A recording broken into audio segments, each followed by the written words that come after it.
Hello, and welcome to Living English. Last time on Sisters and Brothers, Steve was teaching Anne how to play darts when Anne decided to tell him about her missing brother. Now let's see what happens when Anne shows Steve a photo of her brother.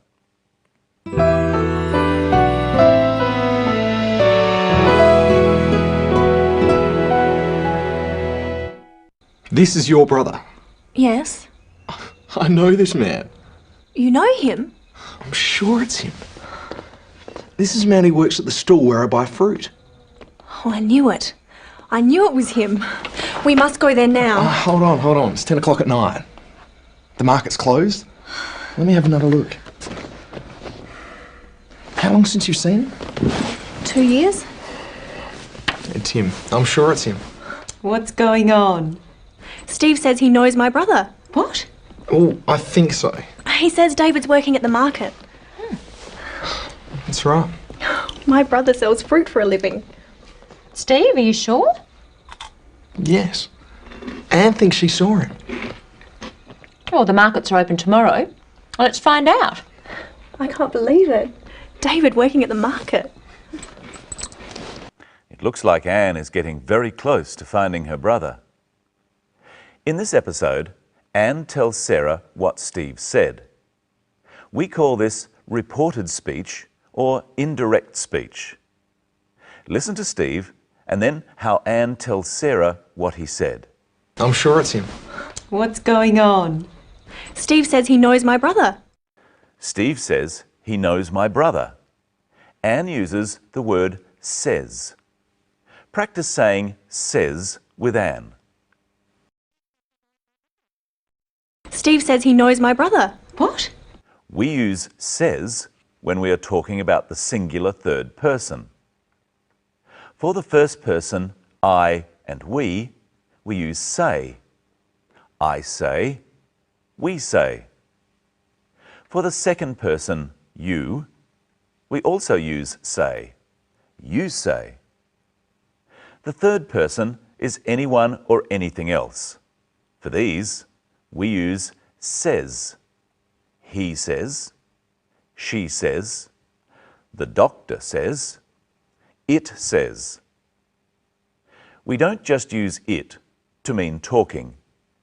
We use it to mean writing too. We say, the newspaper says. But when the third person is plural, we use say. The newspapers say, the doctors say, they say. And if we ask a question, we use say.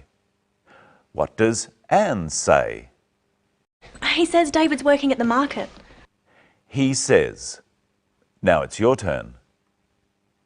Steve, he knows Anne's brother. Steve says he knows Anne's brother. He, David's working at the market. He says David's working at the market. Anne uses says because Steve has only just finished saying that he knows her brother. She could have used the past tense said. He said David's working at the market. My brother sells fruit for a living. Steve, are you sure? Yes. Anne thinks she saw him. He said Anne thinks she saw him. We use thinks or think in the same way as says or say. See if you can remember which one to use. Your English is very good. I think your English is very good. Michelle, your English is very good. Michelle thinks your English is very good. Now, where did Steve think he saw David? I'm sure it's him. This is a man who works at the stall where I buy fruit. He thinks he saw David at the stall where I buy fruit. That's in the market. Notice that he says, this is the man who works, and not, this is the man that works. Listen again. I'm sure it's him. This is man who works at the stall where I buy fruit. We mostly use who when we are talking about people, and always that if we're talking about things. We say, I don't like cars that are noisy, but I don't like people who are noisy. Let's try some. I like cars are fast. I like cars that are fast. I like children laugh. I like children who laugh. You don't always have to say who when you're talking about people. You can also say, I like children that laugh. But with things, such as cars, we always say that. We use words such as who, that, which, and where when we want to say something about what has just been mentioned. Listen to the way Steve uses the word where. This is man who works at the stall where I buy fruit. He mentions the stall and then says something about it. The stall where I buy fruit. We use where to say something about a place, or to provide extra information about a place. When Steve says, the stall where I buy fruit, we are told something about the stall.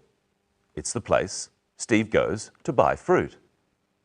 Here are some more examples. I want to see where you live. This is the place where I grew up. Now see if you can use the right word, who or where. This is the girl. She works at the supermarket. This is the girl who works at the supermarket. This is the girl. She is getting married. This is the girl who is getting married. She works at the supermarket. I shop there. She works at the supermarket where I shop. And we can put all these ideas together in one sentence like this. This is the girl. She works at the supermarket. I shop there. She is getting married.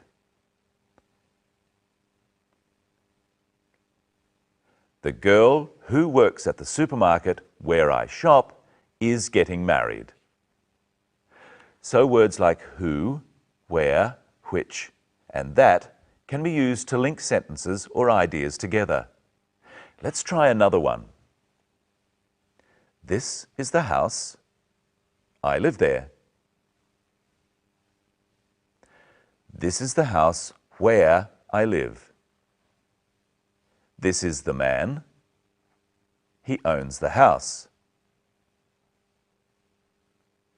This is the man who owns the house. And putting the ideas together. This is the man. He owns the house. I live there.